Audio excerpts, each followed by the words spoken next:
নমস্কার বন্ধুরা, সুবলয় রান্নাঘরে আপনাদের স্বাগত। আজ বানাবো আমি মুগ ডাল দিয়ে কুমড়ো ডাঁটা।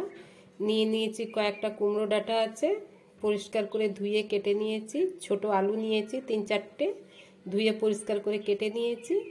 2টো টমেটো, একটা পেঁয়াজ, এখানে গোটা গরম মশলা আছে। প্রথমে আমি ডালটাকে সেদ্ধ করে নেব। এদিকে কড়া গরম হয়ে গেছে, ডালটা আমার সেদ্ধ হয়ে গেছে। দিয়ে দেবো সর্ষের তেল, দেবো গোটা গরম মশলা, তেজপাতা, দালচিনি, 2টো লবঙ্গ আর 2টো এলাচ। দিয়ে দিলাম কেটে রাখা পেঁয়াজ, দিয়ে দিলাম ধুয়ে রাখা ডাঁটা আলু, দিয়ে দেবো 1 চামচ আদা রসুন বাটা, ধনে জিরে হলুদ গুঁড়ো।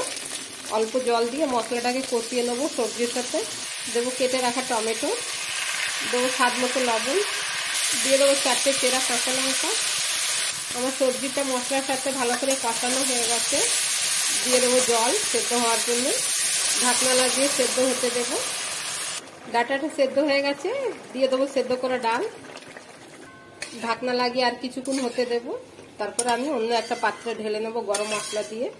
আমার মুগ ডাল দিয়ে কুমড়ো ডাঁটা রেডি হয়ে গেছে বন্ধুরা। গরম মশলা দিয়ে দিলাম, এবার আমি অন্য একটা পাত্রে ঢেলে নেব। দিয়ে দেবো ধনে পাতা অল্প উপর থেকে। বন্ধুরা, যদি এই ভিডিওটা ভালো লেগে থাকে তাহলে লাইক কমেন্ট সাবস্ক্রাইব অবশ্যই করবেন।